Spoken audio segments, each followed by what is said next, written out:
Senna, Donington Park 1993. Schumacher, Barcelona 1996. Jackie Stewart on the Nordschleife in 1968. Here we have 3 examples of a driver surpassing the abilities of their car to dominate the opposition in wet weather. Schumacher was a full second off the Williams cars in qualifying, but dominated the race in his trademark ruthless fashion. Senna was at his mercurial best in the European Grand Prix, scything his way into a lead he would never relinquish, while Stewart used his smooth and calculated style to steer his Matra into a lead of over 4 minutes, this on the most dangerous racing track on the F1 calendar. All of these performances had one thing in common: the protagonists weren't in the fastest car.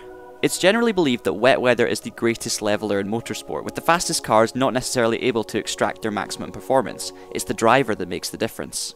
But if you don't have the wet weather skills of a Senna or a Schumacher, what techniques and setup tricks can you employ to make you quicker in the wet in Assetto Corsa Competizione?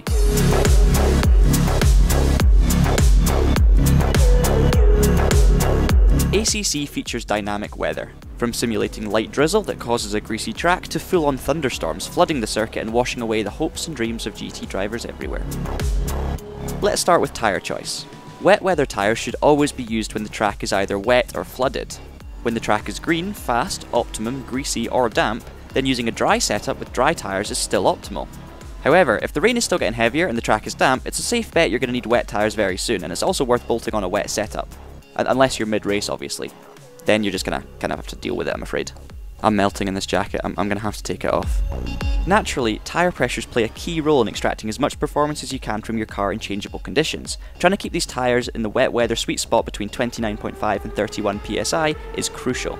Unfortunately, the best way to prepare to find the perfect starting pressures for each of the different stages of the changing weather requires practicing in each of the different stages of changing weather. Not ideal. The severity of the rain makes it challenging to know exactly what starting pressures you will need, but in general, the heavier the rain is and the more standing water there is, the higher your starting pressures will need to be in order to stay in the optimum window. A good way to prepare is to work out what starting pressures you will need in light rain versus what starting pressures you will need in heavy rain, and then use this window as a rough guide depending on the conditions you find yourself in.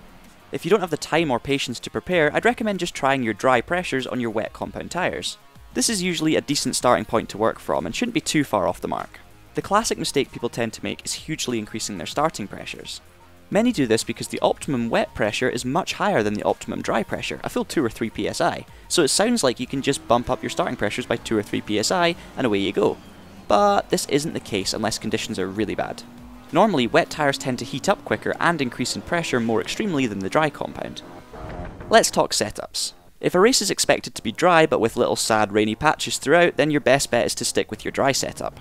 When the track is sodden, however, and the rain isn't expected to let up, it's time to run a bespoke wet setup. Other than tyre pressures, you're going to need to adjust the car so that it remains stable and doesn't aquaplane through puddles.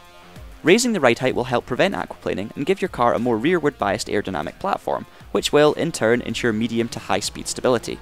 One of the most important setup changes in terms of pure lap time is reducing the negative camber on the wheels.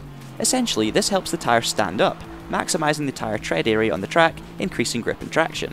Brake ducts can also be closed up. Inclement weather reduces both ambient temperatures and track temperatures, so narrowing the brake ducts will help maintain tyre and brake temperatures and consequently pressures. Brake pad material also makes a difference, with pad 3 being your wet compound designed to work in cooler temperatures. Pads 1 and 2 don't work quite so well in the rain, but in mixed conditions pad 2 is probably going to be your safest bet. There are more adjustments you can make to maximise your wet weather potential. Every car in ACC has a range of wet and dry ECU engine maps. These change the way the car transfers power to the driving wheels and how much fuel is used. For example, on the McLaren 720S GT3, the most aggressive and fuel-hungry ECU map is map 1. This is for normal dry running where maximum power is required and is the optimal way to run if you're seeking lap time. On the other hand, there are also specific engine maps for wet weather running, maps 8 to 12 on the McLaren for example, and these offer a more user-friendly experience in terms of throttle application, helping to eliminate wheel spin. Increasing the ABS and traction control levels will also help prevent wheel locking and wheel spin, but your outright pace will still be stronger if you can control the car with your ABS and TC settings close to their dry settings. However, if it's getting too tricky, you're always best to bump them up to a point you're comfortable with. If you want to hear about all of the setup options available in ACC in detail, then make sure you check out our 3-part comprehensive car setup guide on the Traxion YouTube channel. It's also worth briefly touching on car choice. Now, ideally you want to be able to master every car in the wet conditions, but doing this will take time and it isn't easy. As you might expect, each car has its own characteristics and some are far more suited to rain than others. This doesn't mean you can't or shouldn't pick certain cars based on weather. It might be the case that rain was unexpected, or maybe you're doing a league race and you have to stick with a certain car for the whole season. Either way, you have to learn to adapt. However, here are some tips if you know it's going to be a wet race and you have the luxury of choosing the car. Generally speaking, cars with more weight over the front tyres give you better stability and balance in tricky conditions, allowing you to drive with confidence and on the front foot rather than nervously. The GT3s I would recommend looking at first for wet weather racing would be the Lexus, the Bentley, and the Mercedes, whilst the likes of the McLaren and the Porsche can be a bit nervous and will take a little bit longer to get comfortable with. The Nissan GT-R is another safe bet, whilst the V8 Aston Martin and the Audi R8 are strong compromises. If you want something that's challenging to get on top of, but ultimately one of the fastest, then maybe look towards the Ferrari 488 Evo. Like everything in ACC though, there are too many variables to give you a definitive answer as to which car will get you the best results. Try them out and see which feels the best for you, but don't be afraid to challenge yourself if you want to learn. Now that you've done as much preparation as you can to succeed in the wet, it's time to look at some driving tips that you can apply to help give you that little extra edge. First off, there's a little trick with engine maps that can help in the wet, as you can assign buttons on your steering wheel to instantly change these maps from one number to another. Using the Bentley for example, you could enter a series of slow turns and switch to map 5, a wet map, and after exiting the section, cleanly switch to map 1, which is the maximum power dry map. This gives the best of both worlds, excellent traction and drivability in the turns, and maximum power and acceleration on the straights. Another important wet weather driving tip is to avoid accelerating and braking on curbs. This might seem an obvious pointer for motorsport fans, but it's vital to prevent time-sapping oversteer. However, and this may come as a surprise, coasting over the curbs, i.e. completely lifting off both pedals, works extremely well on ACC, and is actually recommended in the wet.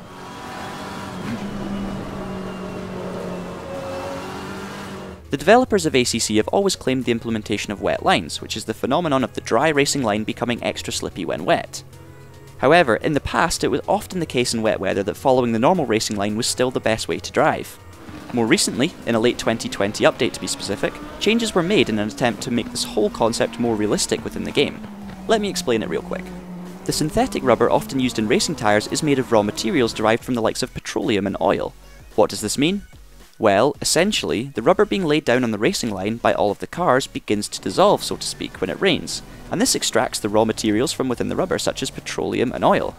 As there is more rubber to dissolve on the racing line than off the racing line becomes more slippery. This is why in real life when it rains you often see drivers searching on weird parts of the track to try and find more grip. ACC simulates this effect, meaning that when the rain starts, the regular racing line loses more grip than the rest of the circuit. And what does this mean for you as a driver? Well, if you brake slightly away from the main racing line you will have more grip, and if you avoid the racing line through the corners, again you will have more grip. This is well worth experimenting with to see if you can find lap time, but bear in mind that this will constantly be changing. If the rain calms down, then the racing line will dry up quicker than the rest of the tarmac, effectively cancelling out the disadvantage. In the opposite sense, if the rain was to continue and get heavier, it will likely wash away all the rubber anyway, so if there's no grip anywhere, you're probably best to go back to the optimal racing line. In essence, the advice to take away from that is if it starts raining, feel free to slightly veer away from the regular line to search for more grip, but bear in mind that eventually there will be a crossover point and the regular racing line will become optimal again. Hopefully in the future, dynamic and adaptive racing lines will continue to improve as we strive towards wet weather perfection in simulation. So then, although driving talent will shine through of course no matter what the weather, following some of these tips will give you the best chance of keeping up with some of the best ACC drivers out there. As always, the hours spent behind the wheel practicing in the wet weather will reap the biggest gains, but making sure your setup and your wet tyre pressures are optimal will inspire confidence from the outset. Although you might not end up with a Senna, Schumacher or Stewart style performance, at the very least following some of these tips will prevent the kind of disastrous race Taki Inui would be proud of. Sorry Taki, we all love you. Thanks as always for watching, and whilst you're here, why don't you check out our other ACC guides on the Traxion channel. Subscribe and hit the notification bell if you want to catch our latest videos as they're released, but until next time, keep it pinned and let the rain dance commence.